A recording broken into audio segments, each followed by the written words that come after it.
안녕하세요. 경기도에서 8살 된 아들을 키우고 있는 여자입니다. 아들이 점점 커갈수록 아빠의 빈자리가 어쩔 수 없이 느껴지는 요즘인데요. 하지만 빈자리가 느껴진다고 해서 이혼을 후회한다거나 아들을 아빠와 만나게 해주고 싶다거나 하는 마음은 전혀 들지 않네요. 저에겐 미운 남편이라도 아들에겐 하나뿐인 아빠인데 어떻게 그리도 매정한가 하고 생각하시는 분들이 분명히 있으실 거라 생각하는데요. 그런 생각은 사연을 들어보시면 완전히 바뀔 거라 믿어 의심치 않습니다. 그러면 이게 정말 현실인가 싶어 몇 번이나 확인했던 제 얘기 한번 들어보실래요? 남편과 저는 결혼한 지 7년이 된 부부였어요. 신혼 때는 서로 다른 점을 이해하지 못해 싸우기도 했고, 다행히 그 시기를 무사히 넘기고 나서는 예쁜 아들을 출산하기도 했죠. 어느새 그 사랑스럽던 아들은 장난기 가득한 5살이 되었고, 저와 남편은 둘째를 준비하고 있었어요. 둘째를 가지기엔 다소 늦은 나이인 듯 했지만 평소 남편이 딸을 꼭 갖고 싶다고 입버릇처럼 말했거든요.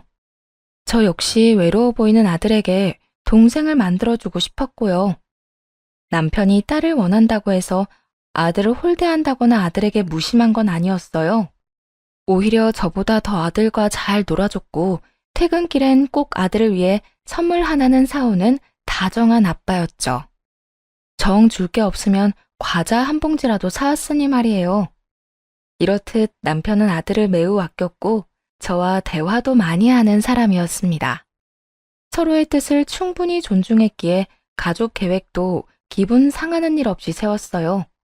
한쪽이 강요하면 자칫 분란이 일어날 수 있는데 그러지 않아 다행이었죠. 저희뿐만 아니라 양가 어른들도 마찬가지였어요.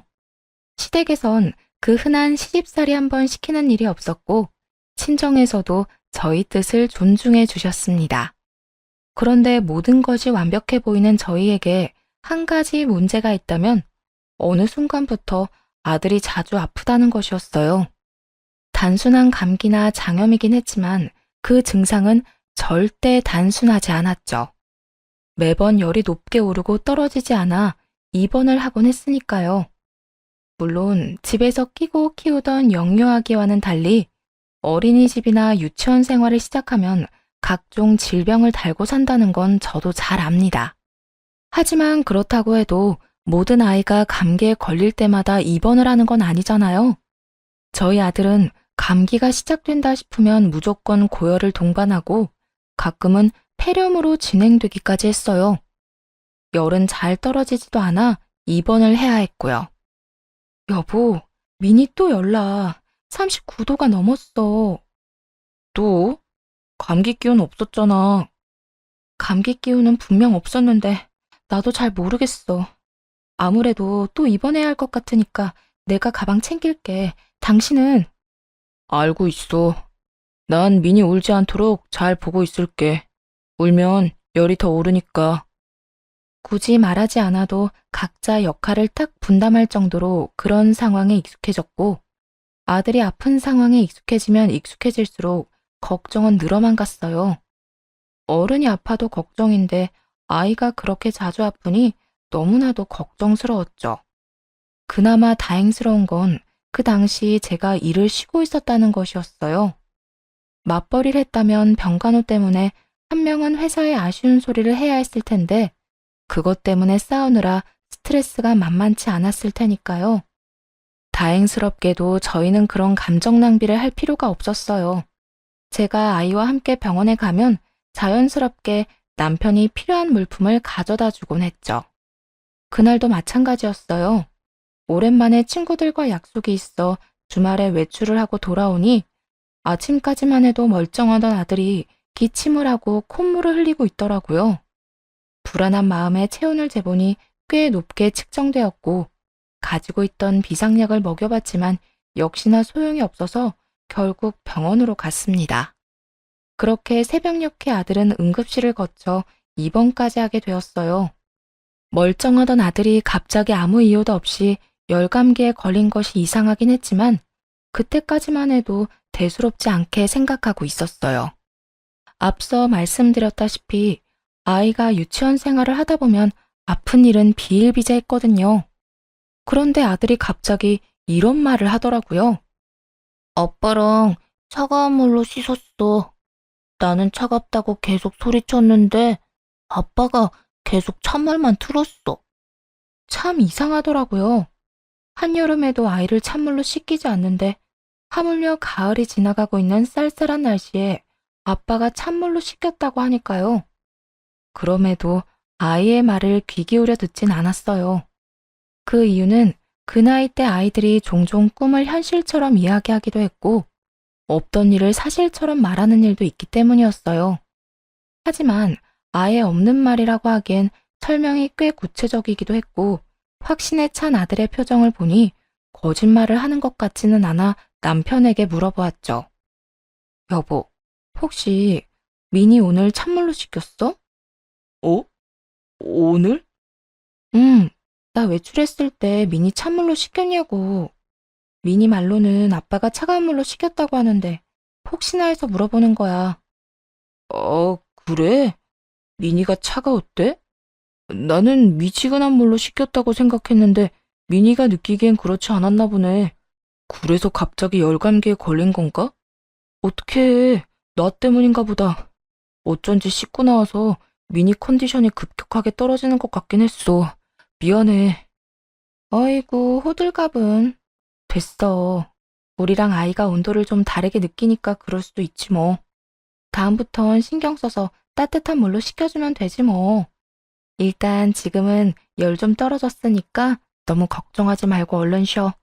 내일 또 출근해야지. 응, 알겠어. 미니한테 아빠가 미안해한다고 꼭 전해줘. 남편이 너무나도 미안해했고 또 실수였다고 하니 저도 그러려니 했어요. 요즘엔 엄마보다 육아를 더 잘하는 아빠들이 많다고들 하지만 저희 남편은 그런 아빠는 아니었으니까요. 그렇게 시간이 흘러 7일 동안의 입원 생활을 마무리하고 회사에 양해를 구하고 시간을 내 데리러 온 남편의 차를 타고 집으로 향했어요. 집에 도착하니 정성 들여 밥상을 차려놓은 것은 물론이고 대청소를 비롯해 이불 빨래까지 싹 해놓았더라고요. 어머나, 이불 빨래까지 다 한 거야? 이 음식들은 또 뭐야? 당신이 다 했어? 언제 이런 걸 다 한 거야? 언제 하긴 어젯밤에 다 해놓고 잤지. 청소랑 빨래는 틈틈이 해뒀고 아무래도 미니가 면역력이 떨어진 상태니까 집이 청결해야 할 것 같아서 말이야. 어머나, 정말 고마워. 다른 집 남편들은 집을 엉망으로 만들 줄만 알지 치울 줄은 모른다고 하던데. 우리 남편은 뭐든 이렇게나 잘하네. 회사 그만두고 전업주부의 길을 걸어도 손색이 없겠어. 별 말씀을. 당신은 아픈 미니 돌보느라 제대로 먹지도 못하고 잠도 못 자는데 나 혼자만 편하게 지내는 게 너무 미안하더라고. 그래서 내가 할 수 있는 선에서 집안일 다 해놨어. 일단 난 회사에 다시 가야 하니까 민이랑 밥 먹고 푹 쉬어. 저와 아들을 무사히 집에다 데려다주고 회사로 돌아가는 남편을 보며 정말 이런 남편은 또 없겠다고 생각했어요. 시간이 지나고 보니 이런 남편이 없긴 없더군요. 그걸 너무 늦게서야 깨달은 것이 큰 한으로 남기는 하지만요. 하여튼 한바탕 소동이 지나가고 난 후 가정엔 다시 평화가 찾아왔어요. 그런데 그 평화는 그리 오래가지 않았죠.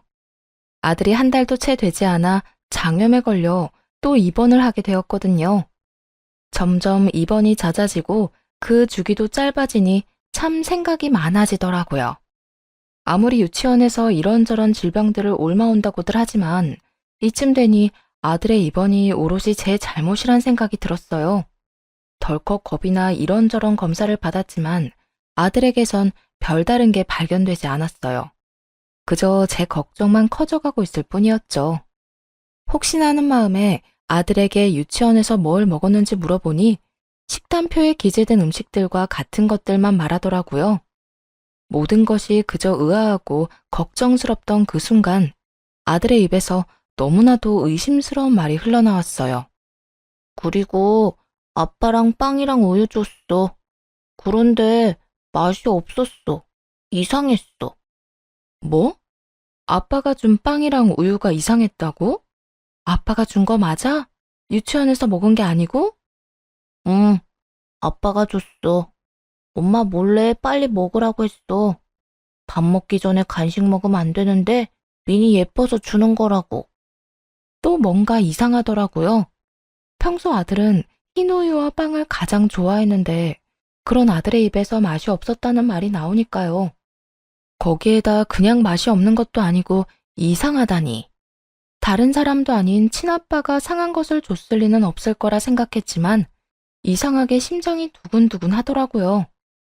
씻길 때 물 온도를 잘못 맞춘 거야 실수였다고 할 수 있지만 동시에 상한 우유와 빵을 줬다는 것은 우연이나 실수라고 하기엔 어려우니까요. 그리고 갑작스럽게 아들의 몸이 안 좋아졌던 날들도 떠올랐어요. 높은 확률로 아빠와 둘만 있는 날에 입원을 해야 할 만큼 아팠거든요. 그때부터였어요. 남편이 의심스럽기 시작한 순간이 말입니다. 하지만 이 모든 것은 말 그대로 저의 의심일 뿐이었고 확실치 않은데 아들에게 괜히 아빠에 대한 안 좋은 기억을 심어주고 싶진 않더군요.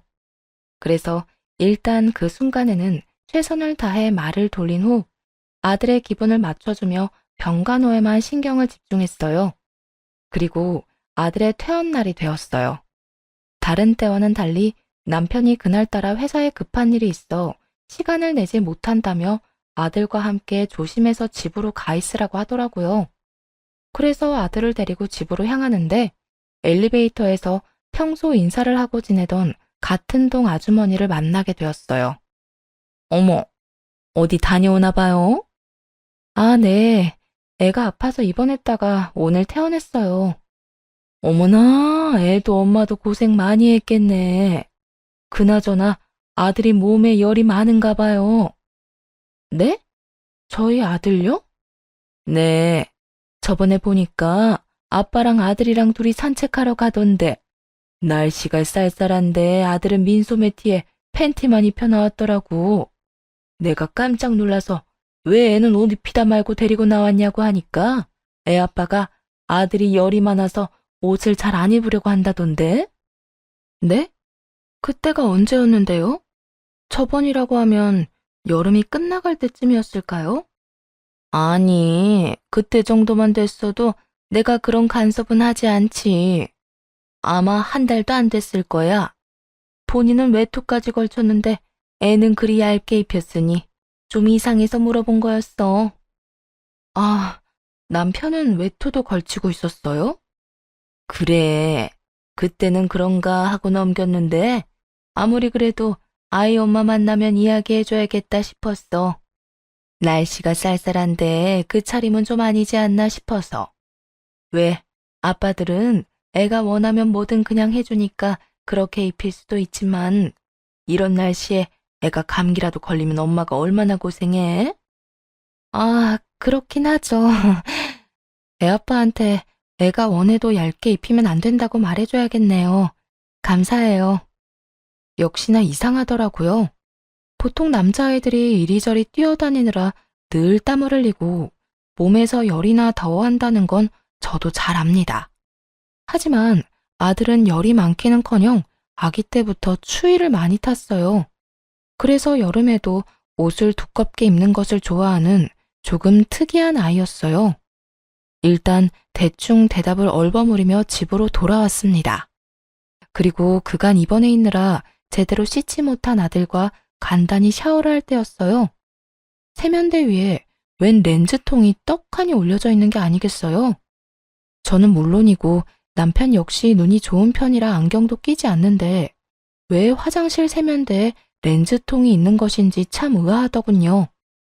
왠지 이상한 기분이 들어 온 집안을 구석구석 다 살펴보기 시작했어요. 쓰레기통에선 쓰고 버린 일회용 컬러 렌즈통이 발견되었고 침대 베개에선 제 것과 색깔도 길이도 다른 머리카락이 발견되었죠. 증거들을 놓고 보니 정말 정신이 아득해지더라고요. 그냥 남편이 바람을 피우고 있다는 것만으로도 충격이 큰데 그 외도를 위해 아들이 이용되었을 거라는 생각이 들어 더욱 충격이 크더라고요. 한참을 그렇게 멍하니 있다가 좀 더 상황을 알아내야겠다고 생각했어요. 그래서 일단은 남편에게 그 어떤 추궁도 하지 않기로 했죠. 확실한 증거가 나오기 전까진 그저 남편을 지켜보기로 하면서요. 단, 혹시 모르니 남편과 아들이 단둘만 있게 하는 일은 없도록 했어요. 그 후로 티를 내지 않고 남편을 의심스러운 눈초리로 살펴봤지만 남편은 평소와 다름이 없더라고요. 오늘은 좀 늦었네? 오, 요즘 회사 비상이야. 중요한 계약 앞두고 전 직원이 야근 중이라니까. 그래? 힘들었겠네. 그런데 손에 그건 뭐야? 뭐긴 뭐야. 당신 어제 드라마 보다가 매운 닭발 먹고 싶다고 했었잖아. 그래서 사왔지. 이건 당신 닭발이고, 이건 우리 아들이 좋아하는 아이스크림. 오늘은 늦는 대신 야식거리 좀 사왔어. 잘 먹을게. 어? 당신 좀 이상한데? 무슨 일 있어? 어디 아파? 이상하게 분위기가 좀 가라앉은 것 같은데? 왜? 민이 또 어디 아파? 아니, 어디 아프긴. 괜찮아. 그냥 좀 피곤해서 그래. 그래? 그러면 이건 내일 먹고 오늘은 일찍 자. 그렇게 피곤해서 어떡해? 내가 씻고 와서 안마라도 해줄까? 아니다. 그러지 말고 내일 당장 병원부터 다녀와. 알겠지? 다녀와서 나한테 연락도 좀 하고. 혹시나 계속 기운 떨어진다 싶으면 한의원에 가서 약이라도 지어 먹어. 금액은 신경 쓰지 말고. 남편은 여전히 회사 생활을 열심히 했고, 퇴근을 하고 집으로 돌아오면 늘 그렇듯 가정에 최선을 다하려고 애쓰고 있었어요. 혹시나 하는 마음에 남편이 자는 사이 휴대전화를 살펴보기도 했지만 허무할 정도로 아무것도 나오지 않더군요. 이 모든 것이 그저 혼자만의 이상한 오해인가 싶기도 했습니다. 그렇게 시간이 흘러 그냥 남편에게 직접 물어봐야 하나 고민하던 어느 날이었어요. 웬일인지 남편이 술에 취해 집으로 돌아오더라고요. 밖에서 무슨 좋은 일이 있어 술을 잔뜩 마셨는지 고주망태가 되어 잠이 드는 순간에도 남편은 웃고 있었어요. 아무래도 그런 남편이 이상해서 남편의 휴대전화를 다시 살펴보았죠. 그곳엔 그동안 발견할 수 없었던 새로운 앱이 있더군요. 그건 바로 커플끼리만 사용한다던 앱이었어요. 남편이 그동안 숨김 기능을 사용해 발견할 수 없었던 것이었죠. 그래요.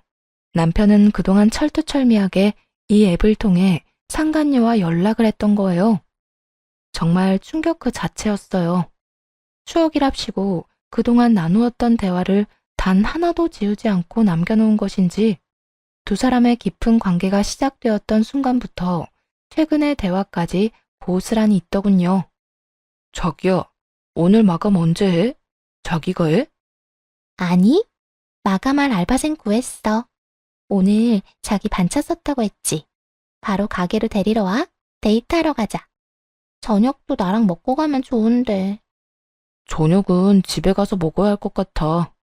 며칠 전에 아들 퇴원했잖아. 아무래도 한동안은 좀 잘해야 할 것 같아서 말이야.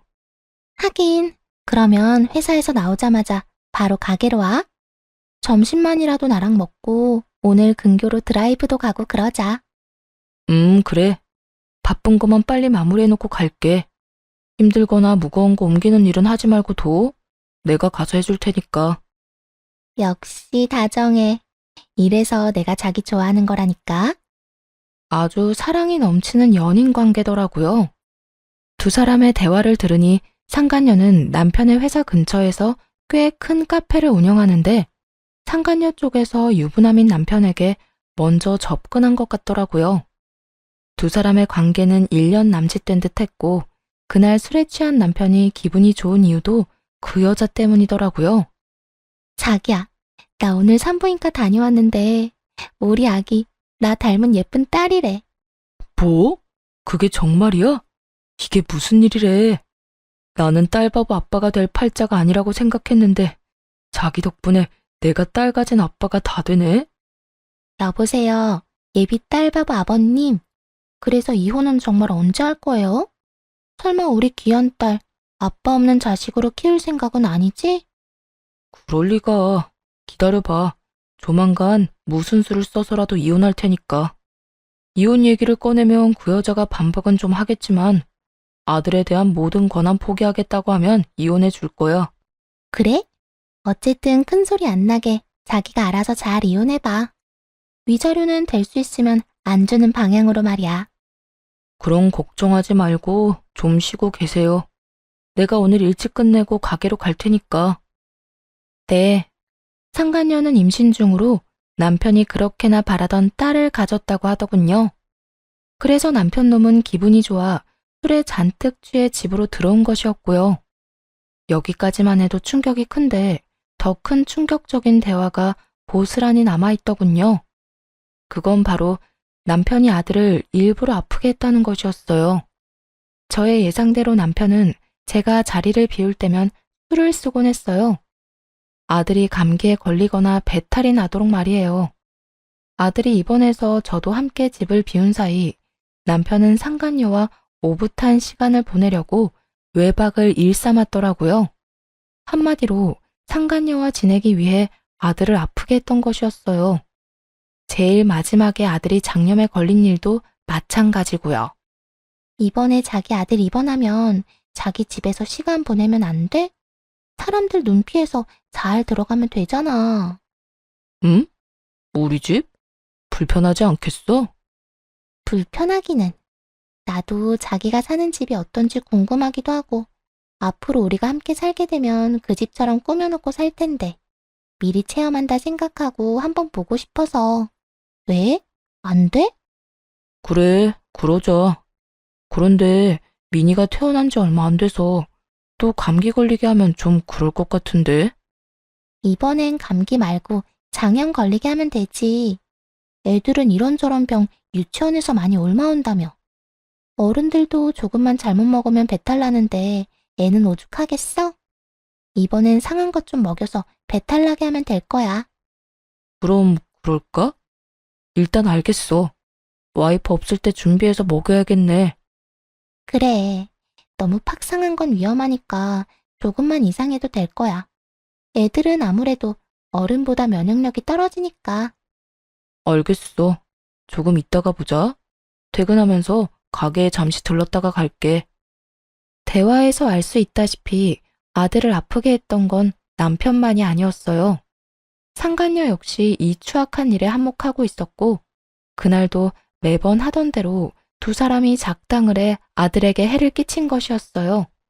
그 후에는 상간녀의 집이 아닌 저희 가족이 살던 그 집에 머물렀고요. 어쨌든 그 덕분에 상간녀의 흔적이 집에 남게 되었고, 남편이 뭔가 수상하다는 의심을 품게 되었죠. 드디어 모든 사실을 직접 확인하고 나니 술에 취해 잠이 든 남편을 가만두고 싶지 않을 만큼 치가 떨려오더군요. 사실 다른 여자에게 미쳐서 저와 이혼하고 싶어하는 그 마음은 이해해요. 물론 화가 머리끝까지 나지만 사람이니 마음이 변할 수도 있다고 생각하거든요.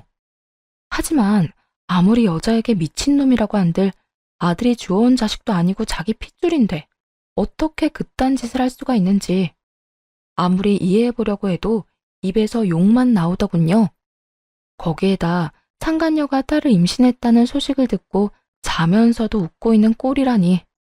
여러모로 그냥 이혼만 하고 넘길 건 아니라는 생각이 아주 강하게 들더군요. 버젓이 가정이 있는 남자가 이런 쓰레기라니 눈물도 나지 않았어요. 그저 외도뿐이었다면 바보같이 울었겠지만 아들이 연관되었으므로 엄마로서 처리할 일이 많았거든요. 마땅히 가져야 할 슬퍼할 시간도 아깝다고 느껴졌으니까요. 곧 정신을 차려 두 사람의 외도 증거들을 제 휴대전화로 다 옮겼고 상간녀의 가게와 집 주소도 다 따로 저장해 두었어요. 그리고 모든 사실을 시댁에 알려 도움을 요청했죠. 다른 건 몰라도 손주 사랑이 남다른 시댁이었던지라 아무리 자식이라고 한들 남편의 만행을 알게 되면 그냥 넘기지 않을 것 같았거든요.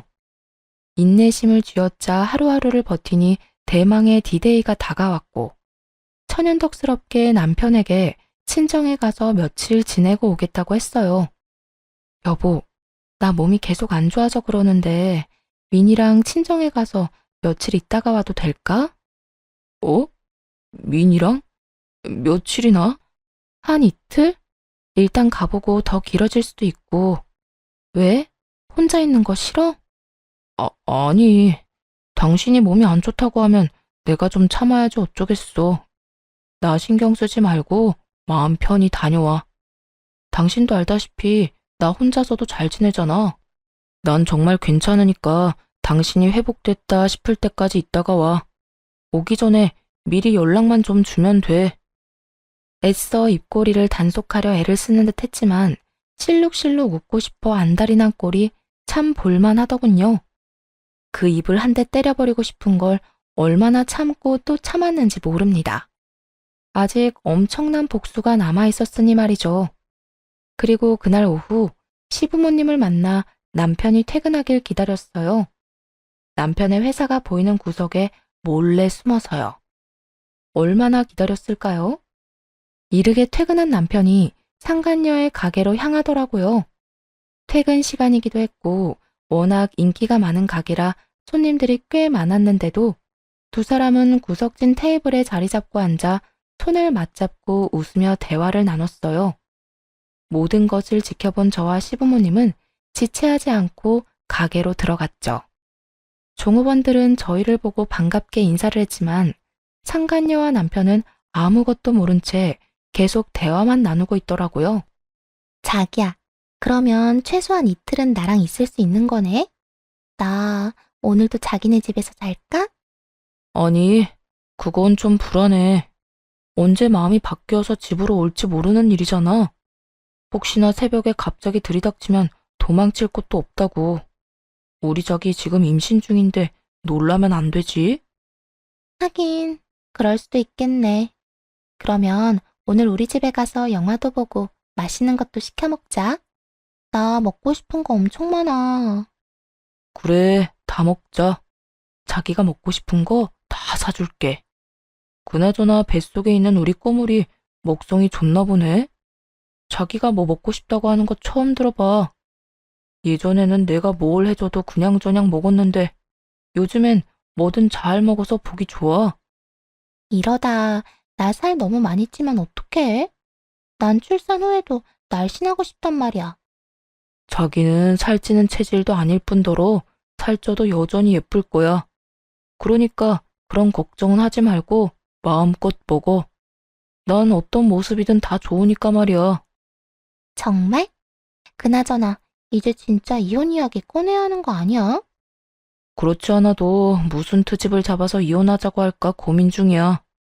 미니가 이 타이밍에 또 아파지면 참 좋을 텐데. 그걸 핑계 삼아서 싸움을 시작하면 될 것 같고. 뭐가 걱정이야? 입원할 정도까지는 아니더라도 감기는 또 걸리게 하면 되지 뭐. 하긴 이번에는 입원이 목적이 아니라 조금 아프게만 하면 되는 거니까. 하여튼 그건 내가 알아서 할 테니까 자기는 아기만 생각하면서 기다리고 있어. 내가 조만간 좋은 소식 가지고 올 테니까. 반신반의하시던 시부모님도 이 이야기를 듣는데 얼굴이 차마 표현할 말이 없을 정도로 구겨지더라고요. 그리고 남편의 입에서 좋은 소식이라는 말이 나온 그 순간 시부가 남편의 뒤통수를 세게 내리치고야 말았죠. 이 미친놈아, 뭐가 어쩌고 좋지? 입원이 목적이 아니라 조금 아프게만 하면 돼. 네가 그러고도 인간이야? 그러고도 아이 아빠라고 할 수 있는 게야. 그러면서 시부는 남편을 향해 호통을 내질렀고 그와 동시에 시모는 상간녀의 머리에 손을 뻗었어요. 이 지옥에서도 안 받아줄 모진 인간 같으니라고. 뱃속에 애까지 있다는 인간이 뭐? 감기 정도는 또 걸리게 하면 돼? 네가 그러고도 엄마가 될 자격이 있다고 생각해? 시모가 거친 손길로 머리를 잡자 영문을 모르는 상간녀는 도리어 큰 소리를 내며 시모를 뿌리쳤어요. 이 노인네가 진짜 미쳤나? 할머니, 노막 났어요? 나 알아요. 다짜고짜 이게 무슨 짓이야? 이거 놓으라고요. 상간녀가 시모를 있는 힘껏 떼어내자 시모는 바닥에 고꾸라지게 되었죠. 그 와중에 자신의 엄마가 바닥에 엎어진 꼴은 또 보기 싫었는지 남편이 화들짝 놀라며 시모를 부축하려 하더라고요. 하지만 시모는 아들의 손길이 닿는 것조차 소름이 끼친다는 듯 뿌리쳐버렸어요. 순식간에 가게 안은 난장판이 되었고 머리를 쓸어올리며 한숨을 쉬어대던 남편은 시부를 향해 묻기 시작했어요. 도대체 어떻게 상간녀의 가게까지 찾아왔는지 말이에요. 아버지, 여기는 어떻게 오신 거예요? 설마 제가 여기 있는 걸 알고 오신 거예요? 그래 이놈아, 다 알고 찾아왔다. 어떻게 인두겁을 쓰고 그딴 짓까지 할 수 있어? 네가 그러고도 인간인 게야? 여기까지 오신 거 보니 다 아시는 것 같아 말씀드릴게요. 네, 그래요. 저 이 여자랑 만나고 있어요. 만난 지는 1년 정도 됐고 집사람이랑 헤어지고 이 사람이랑 결혼하고 싶어요. 바람이나 비운 주제에 태도가 아주 당당하구나. 막말로 제가 죽을 죄를 지은 것도 아니고 사랑이 죄는 아니잖아요. 조광지처 중요하죠. 그런데 사랑하지도 않는 사람이랑 어떻게 평생을 살겠어요. 그러니까 아버지가 같은 남자로서 저 좀 이해해 주세요. 남편은 소름이 끼칠 정도로 태연한 얼굴로 용서가 아닌 이해를 구했어요. 그런 남편의 태도에 시부는 화가 머리끝까지 났는지 외도를 비롯해 그간 남편이 아들에게 한 짓까지 읊어주며 소리쳤죠. 이 녀석아, 외도를 저지른 것도 큰 죄이지만 네가 저지른 더 큰 죄는 따로 있지 않느냐. 아비라는 인간이 족간 여자랑 외박이나 하려고 제 자식을 아프게 해? 그게 인간으로서, 아빠로서 할 짓이야? 도대체 여자한테 얼마나 미쳐있으면 그딴 짓을 할 수가 있냐? 아니, 어떻게 제 자식을 그리 아프게 할 수가 있어? 그것도 한 번도 아니고 여러 번을 말이야. 시부가 남편의 잘못을 모조리 말하자 남편은 그제야 상황을 깨달았는지 타시나무 떨듯 떨며 변명을 하기 시작했어요. 아버지, 아니에요. 어디서 무슨 말을 듣고 이러시는지 모르겠지만 정말 아니라고요. 여보, 무슨 말이라도 좀 해봐. 내가 지금 외도를 저지르고 있는 건 맞지만 나 가정에 충실하고 우리 아들한테 잘했던 거 당신도 잘 알잖아. 나도 내가 당신을 잘 아는 줄 알았지. 그런데 아니더라. 당신 우리 민이 감기 걸리라고 일부러 찬물에 씻기고 얇은 옷 입힌 것도 모자라 배탈 나라고 상한 빵이랑 우유까지 먹였다면서? 어? 아니야. 정말 아니라고. 내가 그렇게 쓰레기는 아니야. 남편은 끝까지 아니라는 말만 반복하며 상황을 모면하려 애썼어요.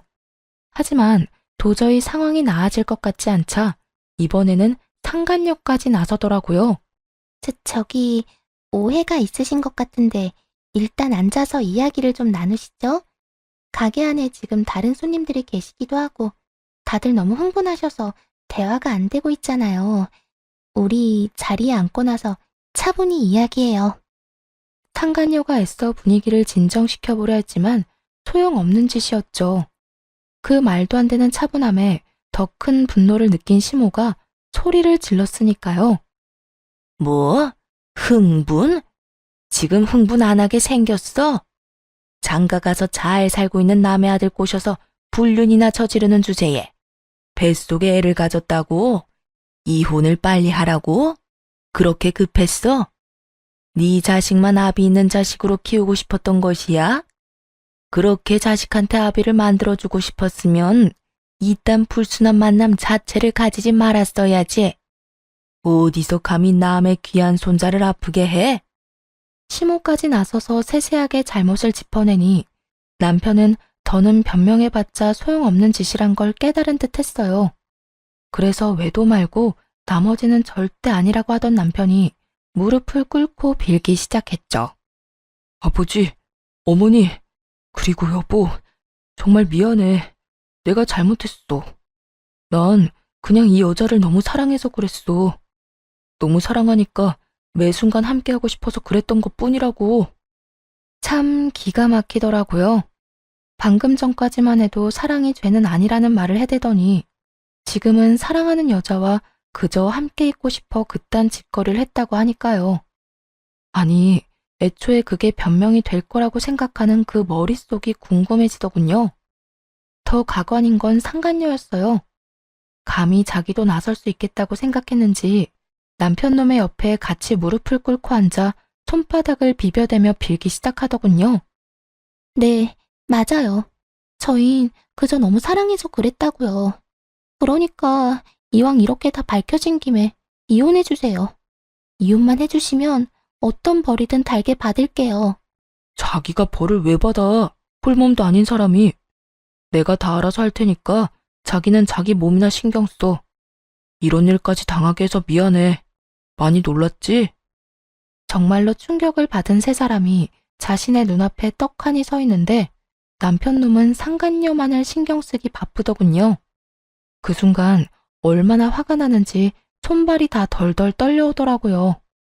시부 역시 저와 같은 마음이었는지 손바닥에 감정을 듬뿍 담아 남편의 얼굴을 그대로 내리쳐버렸어요. 그리고 남편이 정신을 차릴 틈도 없이 일러주었죠. 앞으로 두 사람에게 닥칠 현실에 대해서 말이에요. 잘 들어라. 너에게 주기로 했던 내 재산은 손주한테 줄 테니 그렇게 알거라. 재산뿐만이 아니다. 앞으로 난 너 같은 자식은 없는 셈 치고 잘 살아갈 테니까 너도 네가 그렇게 사랑하는 저 여자와 잘 살거라. 남편은 재산을 물려받지 못할 거란 생각은 전혀 하지 못한 듯 토끼 눈을 뜨고 시부를 바라보더라고요. 시부는 그런 남편의 눈길을 사뿐히 무시한 채 남편보다 더 동그랗게 눈을 뜨고 있는 상간녀를 보며 이렇게 말했어요. 혹시나 무사히 출산한다고 해도 우리 집에 찾아올 생각은 하지도 말게나. 난 그 뱃속에 있는 아이 보고 싶지도 않고 내 손주라고 생각하지도 않으니까. 그러니 아기 얼굴 보여주겠다는 핑계로 내 집에 올 생각도 하지도 말란 뜻이야. 시부는 단단히 결심한 듯 너무나 단호해 보였어요. 남편의 눈에도 그렇게 보였는지 남편이 시부의 결정에 토를 달더라고요.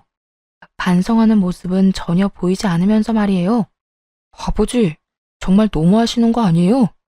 아무리 제가 잘못을 저질렀다고 해도 그건 아니죠.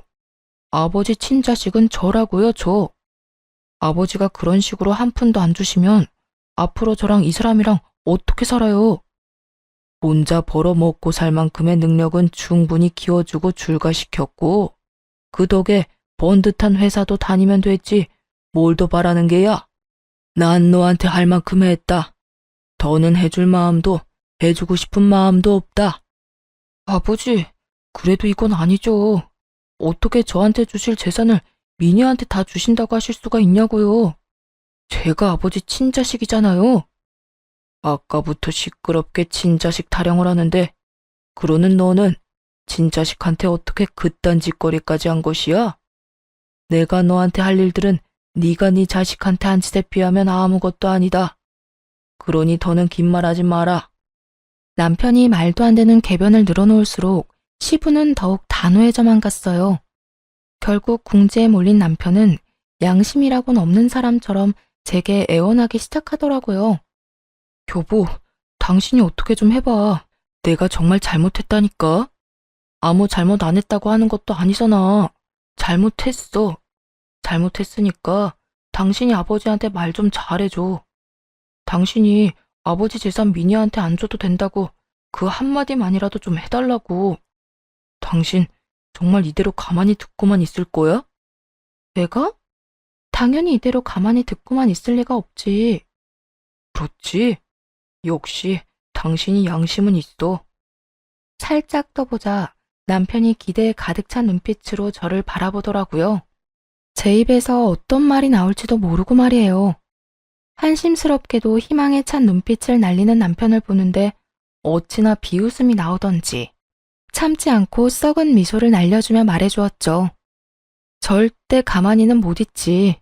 네가 내 아들한테 한 짓이 있는데. 앞으로 기대해.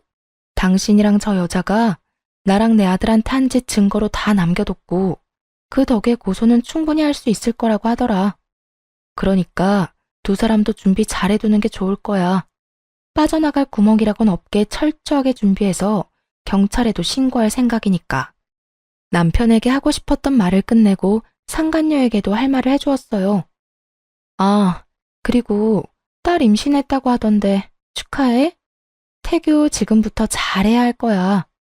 보니까 우리 아들 괴롭히는 걸 발벗고 도왔던데. 그쪽도 내가 신고할 거거든.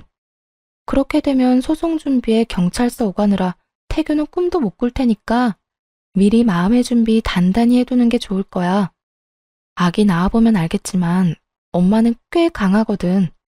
그래서 난 엄마로서 지치지 않고 끝까지 가볼 생각이야.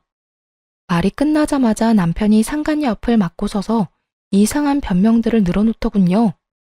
어떻게 해서든 상간녀를 보호하려고 하는 것 같았어요. 여보, 그게 무슨 말이야. 당신이 무슨 생각하는지 다 아는데 그거 아니야. 이 사람은 그냥 내가 시키는 대로 한 것뿐이라고. 그러니까 나만 괴롭혀. 나한테만 그러라고. 당신도 임신해봤으니까 알 거 아니야. 지금 이 시기가 얼마나 중요한지. 그렇지 않아도 홀몸도 아닌 사람에게 이럴 필요까진 없잖아. 이럴 필요까지 있는지 없는지는 내가 결정해. 당신이 무슨 권리로 나한테 이래라 저래라야? 그리고 아직까지 내 말을 제대로 못 알아듣는 것 같아서 다시 한번 말하는데 나한테 모든 증거가 다 있다니까? 저 여자가 내 아들 아프게 만들려고 했던 것, 당신이 내 아들한테 한 짓, 그리고 나하고 이혼하려고 어떤 계획을 세우고 있었는지까지 전부 말이야. 그러니까 이상한 말로 상황 더 악화시키지 말고 이혼 준비나 잘하고 경찰서에서 부르면 사랑한다던 저 여자 손 꼭 붙잡고 출석이나 잘해. 알겠어? 여보, 진짜 이렇게까지 할 거야? 여보는 무슨 여보야? 내가 이렇게까지만 하는 걸 감사하게 여겨. 지금 내 심정 같아서는 정말 가만두고 싶지 않은데 가까스로 참고 있으니까. 남편이 그제야 저를 붙잡고 애원하기 시작했지만 그 손길이 닿는 것도 싫어 자리를 벗어나 집으로 돌아왔어요. 그 후에도 시부모님은 늦게까지 돌아오지 않으셨는데 알고 보니 상간녀를 닥달해 상간녀의 부모님까지 만나고 오셨다고 하더라고요. 내가 그 여자 부모까지 만나서 다 알려주고 왔다. 당신의 딸이 밖에서 어떤 짓거리를 하고 다녔는지 말이야. 우리만큼 충격이 컸는지 임신한 딸을 쥐잡듯이 잡아대더구나. 혹시나 그 부모의 그 자식이면 어쩌나 했는데 다행스럽게도 부모는 제정신 박힌 사람들인 것 같더구나. 아마 모르긴 몰라도 그 두 사람 어디서도 도움받긴 힘들 거야. 아무리 사는 게 힘들어져도 우리 집은 물론이고 그 집에서도 안 도와줄 테니까. 그러니까 넌 다른 건 신경 쓰지 말고 이혼 잘하고 고소 준비나 잘하려무나. 그래 아가.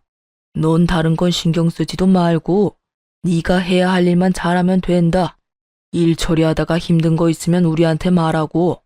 그리고 재산은 아까 말했다시피 미니한테 물려줄 예정이니 그 돈으로 우리 손자 잘 키우고 너만 건강하게 잘 살면 돼. 그러면서 두 분은 이 상황이 정말 안타깝긴 하지만 여러모로 일이 잘 풀릴 것이라며 저를 안심시켜 주셨어요. 앞으로 도움을 아끼지 않겠다는 말도 해주셨고요. 그렇게 저는 두 분의 도움을 받으며 이혼을 무사히 할 수 있었고 아들을 해한 남편을 경찰에 신고해 구치소 신세를 지게 할 수 있었어요. 상간녀는 자기가 운영하는 가게에서 모든 사실들이 밝혀져 가게 문을 닫게 되었고 저에게 위자료를 주느라 가진 돈도 하나 없이 친정에서 쫓겨났다고 하더군요. 전 남편 역시 구치소 신세를 지게 된 이유가 소문이 쫙 나서 회사에서 바로 잘렸다고 하고요. 시간이 지나 두 사람과 관련된 소문을 들었는데 전 남편은 구치소에서 나와 상간녀와 함께 살림을 차렸다고 하더군요.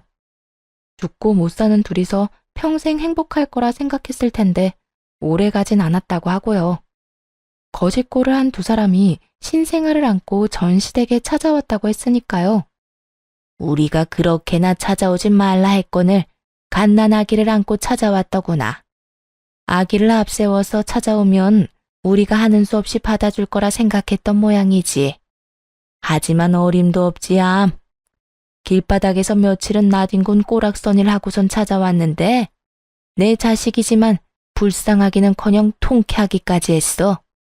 어머님, 혹시 저 때문에 못 받아주고 계신 거면 그러지 않으셔도 돼요. 아무리 큰 잘못을 저질렀다고 한들 하나뿐인 아들이잖아요. 난 이제 아들 없다. 아니, 우린 이제 아들 없다고 생각하기로 했어. 듣기론 그 녀석이 죄취업은 꿈도 못 꾸는 상황이라고 하던데.